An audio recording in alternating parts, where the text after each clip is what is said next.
FiXa has been re-signed to the Seoul Infernal, and I didn't really anticipate this move because they had let him go earlier in this offseason along with the rest of the team minus MN3 and Zest, right? I thought they're one of the only big spenders remaining in APAC, them and the Hangzhou Spark allegedly, so they would be looking to upgrade in every role. But I guess they couldn't really convince anyone to sign with them, or they weren't offering as much as some of the NA counterparts, because despite being linked to players like Chorong and Vindame at the beginning of this offseason, they did not manage to grab them, or anyone even close to their caliber. And then as the offseason goes on, there isn't that many main supports left. Like, you look at the remaining options for them, and it was like FiXa, Opener, or someone from Korean contenders, because everyone else is either retired or been re-signed at this point, right? Ansuje retired, Onimo retired. What else are you looking for? So FiXa has a bonus in the sense of he's familiar with the team already. He's not a rookie. It's always, I think not being a rookie does have its benefits because you don't have to get into the OWL system, you know what I mean? You can kind of chill out a little bit. You got it all figured out already. But there are some downsides as well, because I did not think that FiXa had a spectacular season by any means. I thought that the biggest problem with him was his beat usage was pretty tragic. Either he would beat too early and the enemy team would be able to kite away, or he would beat too late and you're not turning the fight at that point, your team's just dead and it's over. And this persisted throughout the season. At the beginning, I was like, you know what? It's fine. They'll figure it out. It's a macro ult. It'll be okay. He'll be coached on it. It'll be all sorted. It wasn't. It just didn't happen. And in the end, they ended up losing many maps, many matches even, to pretty poor beat usage. Because beat is a very, very impactful ultimate.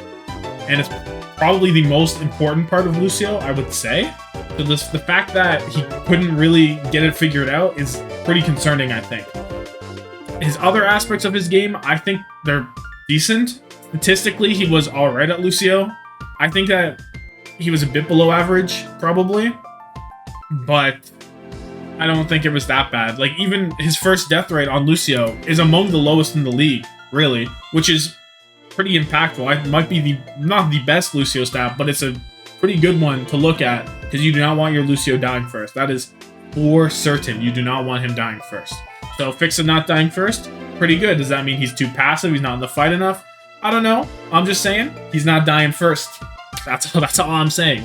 But then looking at his Brigida stats as well, because those were the two main supports really played this season, even taking out the Summer Showdown, they are pretty tragic. With the Summer Showdown included, they are maybe the worst in the league. Not including the Summer Showdown, though, they're not that bad. They're still pretty bad. You know, bottom 3 in healing, bottom 2 in hero damage. So what are you really doing, FiXa? If you're not healing and you're not damaging, what is your value? Like, I don't know what's going on there.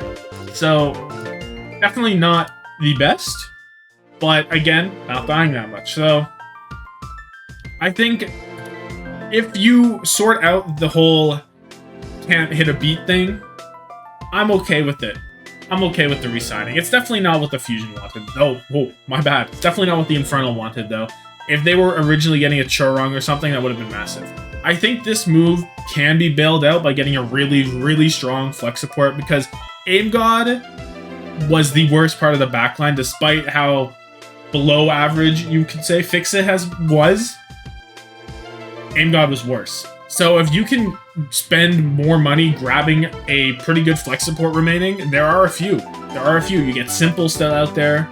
You get a Creative and Iris, I think. There's been some rumors about those two going places that aren't the Infernal, but yeah. I think getting Simple is the big one, though, because Simple has played with FiXa before also on Uprising Academy. So that's like, immediately I'm like, that could be a good fit. And I think you really, really need a good backline. You can't go back with an Aim God FiXa or anything similar to that.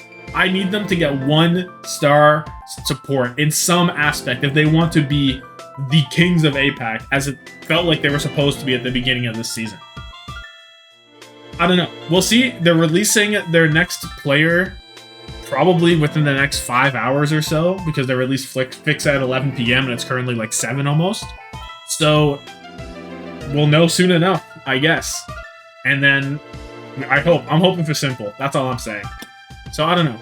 Do you think that FiXa will be able to overcome his beat problems and anything like that? Or do you think, you know what? Well, you know what FiXa is? They've admitted that defeat, basically, that they're not going to be the kings.